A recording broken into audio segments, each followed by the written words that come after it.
Have you ever wondered what actually pushes someone to do the right thing, even when it's literally the most unpopular or risky choice they could make?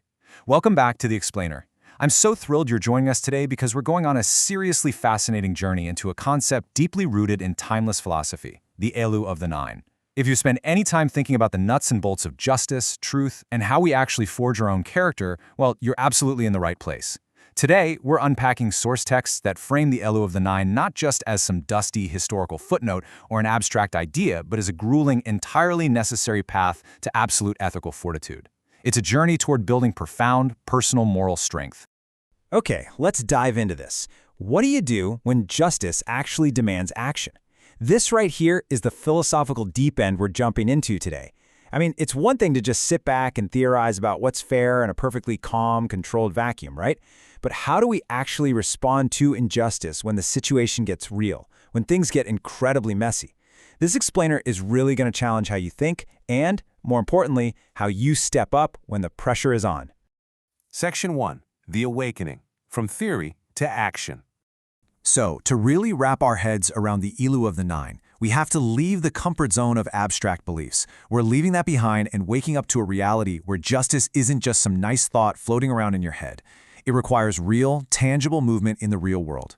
In this stage of the journey, justice isn't just an idea anymore. It's immediate, it's demanding, and honestly, it's difficult. It forces you to recognize exactly when it's time to stop watching from the sidelines and step up. It demands a response right now. It's not going to wait around for a convenient Tuesday, and it certainly won't be easy. Section 2. The Internal Hurdle. Finding Courage. So, the crucial point here is that answering this demanding call of justice requires a very specific internal tool. You can't just cross this threshold running on good intentions alone. You need a completely different type of strength to push through the massive psychological roadblocks in your way, and that is moral courage. Notice how distinctly different this is from physical bravery. Think about it like this. Physical bravery is, running into a burning building to save someone. Moral courage, though, that's having the sheer willpower to stand up to a toxic boss when literally everyone else in the office is just keeping their heads down. Doing what's right is often incredibly hard, and this exact kind of courage is the absolute central requirement of the Elu. Hesitation is the enemy. I really want you to let that sink in for a second. The source material makes such a profound observation here. Most people don't actually fail in their pursuit of justice because they're ignorant. They almost always know exactly what the right thing to do is. They fail because they hesitate. They pause, they second-guess themselves, and in that agonizing little gap of hesitation, poof, the moment to do the right thing just slips away. Section 3. The Trap. A Dangerous Crossroads. Now, what's really interesting about this next concept is how tricky it gets. Let's say you actually conquer that hesitation. You found your moral courage, you're fired up, and you're ready to act. Well, watch out, because you immediately face a perilous trap, confusing justice with revenge. It's crazy, but human brains often wire these two together. When you're wronged, the urge to strike back floods your system with dopamine and adrenaline. In the heat of the moment, revenge feels exactly like justice. But look at the difference here. On one side, true justice is fair, it's measured, and it is strictly principled. On the flip side, revenge is emotional, it's reactive, and entirely uncontrolled. The text issues a major warning about how incredibly fast our noble intentions can get corrupted by personal emotion masquerading as virtue. So how do we actually avoid falling into that trap? We have to rely on an actionable formula. To maintain true justice, you've got to master these 3 specific steps. First up, calm judgment. Second, clear thinking. And third, absolute control over your emotions. Without these 3 pillars firmly locked in place, justice just falls apart and becomes corrupted. The reality is, you have to master yourself before you can ever hope to balance the scales for anybody else.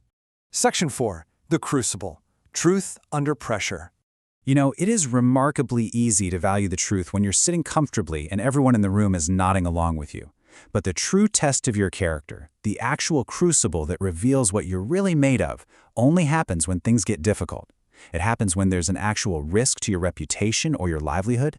It happens when you're thrown into direct conflict with other people.